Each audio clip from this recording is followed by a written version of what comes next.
வணக்க மக்களே, welcome to the feature show. இன்னைக்கு ஷோவில் நம்ம பார்க்க போகிறது the Count of Monte Cristo அப்படின்ற ஒரு ஃப்ரெஞ்ச் மூவியோட ரிவ்யூ. இந்த படம் பார்த்தீங்கன்னா அமேசான் பிரைம் ஓடிடி ஆப்பில் அவைலபிளாக இருக்குது, தமிழ் டப்பிங்லேயுமே அவைலபிளாக இருக்குது. இந்த படம் ஒரு பீரியாடிக் ரிவெஞ்ச் ட்ராமா அப்படின்ற மாதிரி எடுத்திருப்பாங்க. அதுவும் 19th செஞ்சுரியில் நடக்கிற மாதிரியான ஒரு கதை. அந்த பீரியட் ஆஃப் டைமில் நெப்போலியன் சிறைப்பிடிக்கப்பட்டிருப்பார். அதுக்கு நெப்போலியனோட ஆதரவாளர்கள் நிறைய பேர் ஆக்டிவாக நிறைய விஷயங்கள் பண்ணிட்டு இருப்பாங்க. அந்த மாதிரியான ஒரு ஆதரவாளர் தான் வந்து ஏஞ்சலா அப்படின்ற ஒரு பெண். அந்த பெண் நெப்போலியன் கிட்ட இருந்து ஒரு லெட்டரை வச்சிருப்பா. அவளை வந்து நம்ம ஹீரோவான எட்மண்ட் வந்து கப்பலில் வச்சு காப்பாத்துறாரு. இது வந்து அந்த கப்பலோட கேப்டனாக இருக்கக்கூடிய டேங்லர்ஸ் அப்படின்றவருக்கு வந்து சுத்தமாக பிடிக்கவே பிடிக்காது. ஸோ கப்பலோட ஓனர் கிட்ட வந்து இதை போட்டு கொடுக்குறாரு. பட் அந்த ஓனர் என்ன பண்ணுறாரு அப்படின்னா, நம்ம எட்மண்டை பாராட்டி அவரை ப்ரொமோட் பண்ணிட்டு நம்ம டேங்லர்ஸை வந்து டீப்ரமோட் பண்ணிடுறாரு. ஸோ இதனால் வந்து டேங்லர்ஸுக்கு சரியான கடுப்பு இருக்குது அப்படின்னே சொல்லலாம்.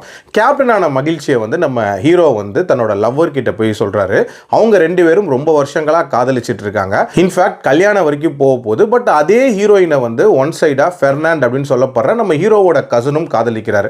ஸோ ஃபெர்னாண்டுக்கு இதனால் ஹீரோ மேலே ஒரு விதமான காண்டு அப்படின்றது இருக்குது. ஸோ ஃபெர்னாண்டு, டேங்லர்ஸ், அப்புறம் வில்லே ஃபோர்ட் அப்படின்னு சொல்லப்படுற இந்த 3 நபர்களும் சேர்ந்து சூழ்ச்சி பண்ணி நம்ம ஹீரோவை வந்து நெப்போலியனோட ஆதரவாளர் அப்படின்ற மாதிரி முத்திரை குத்தி அவரை வந்து அரெஸ்ட் பண்ணிடுறாங்க. அண்ட் ஜெயிலில் கிட்டத்தட்ட 14 வருஷங்கள் கஷ்டப்பட்டுட்டு இருக்காரு அப்படின்னே சொல்லலாம். அதுக்கப்புறம் கஷ்டப்பட்டு ஒரு எஸ்கேப் பிளான் போட்டு அங்கேருந்து எஸ்கேப் ஆகி வருவார்.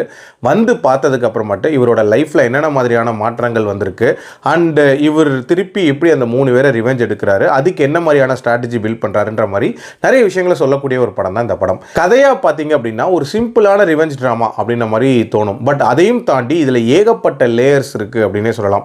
உதாரணத்துக்கு இந்த படம் தொடங்கின விதமே பார்த்தீங்க அப்படின்னா ஒரு ஹிஸ்டாரிக்கல் கனெக்டோட தான் ஸ்டார்ட் ஆகும். அந்த நெப்போலியனோட ஸ்டோரி அப்படின்றத வச்சு தான் தொடங்குவாங்க.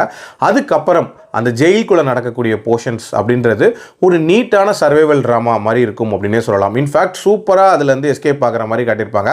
அந்த போர்ஷன்ஸ் எல்லாமே இன்ட்ரெஸ்டிங்காக இருந்துச்சு.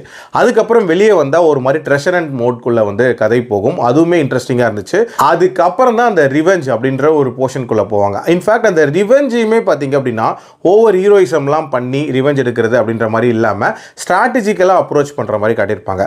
இன்ஃபேக்ட் அந்த ரிவெஞ்சுக்கு வந்து ஹெய்டி அண்ட் ஆண்ட்ரே அப்படின்னு சொல்லப்படுற 2 நபர்களை வந்து இவர் யூஸ் பண்ணிப்பாங்க. அவங்க யாரு, எதுக்காக அவங்கள யூஸ் பண்ணிப்பாங்க, அண்ட் டுவர்ட்ஸ் தென் எப்படி ரிவெஞ்ச் எடுக்கிறாரு, இது எல்லாமே ஓரளவுக்கு இன்ட்ரெஸ்டிங்காகவே காட்டியிருப்பாங்க. அண்ட் இந்த படத்தை முடிச்ச விதம் அப்படின்றதும் அற்புதமாக முடிச்சிருப்பாங்க. அண்ட் அந்த எட்மண்டோட டிரான்ஸ்ஃபர்மேஷன்ஸ் அப்படின்றதெல்லாம் இந்த படத்தில் சூப்பராக இருந்துச்சு அப்படின்னே சொல்லலாம். அண்ட் டுவர்ட்ஸ் தென் ஹீரோயினுக்கு சொல்லக்கூடிய அந்த மெசேஜ் அப்படின்றதுமே ரொம்ப டச்சிங்காகவே இருந்துச்சு. ஓவரால் ஒரு தரமான படம் பார்த்த மாதிரி இருந்துச்சு. அதுவும் விஷுவலாக சூப்பராக இருந்த ஒரு படம் அப்படின்னே சொல்லலாம். இந்த படத்தில் சின்ன பிரச்சனைகளாக எனக்கு பட்டதுன்னு பார்த்தீங்கன்னா, இந்த படத்தோட டியூரேஷன் கிட்டத்தட்ட 3 மணி நேரம். ஸோ நடுவில் கொஞ்சம் ஒரு விதமான லேக் இருந்துச்சு. அதெல்லாம் கொஞ்சம் சரி பண்ணியிருந்திருக்கலாம் அப்படின்ற மாதிரி தோணுச்சு. அதே மாதிரி இந்த படத்தில் டூ மச் ஆஃப் கேரக்டர்ஸை கொண்டு வந்திருப்பாங்க. அந்த கேரக்டருக்கான எக்ஸ்பிளனேஷன் அப்படின்றது இன்னும் கொஞ்சம் தெளிவாக இருந்திருக்கலாம். கொஞ்சம் ஃபோக்கஸ் பண்ணி அந்த இடங்களை பார்க்கணும். மற்றபடி இந்த படம் வந்து ஒரு தரமான படம். என்னோட ரேட்டிங் இந்த படத்துக்கு 3.5 out of 5. அடல்ட் கண்டென்ட்டை பொறுத்த வரைக்கும் ஒரு சில லிப்லாக் சீன்ஸ் வருமே தவிர மற்றபடி பார்க்கலாம். மீண்டும் அடுத்த விமர்சனத்தில் சந்திக்கிறேன். நன்றி.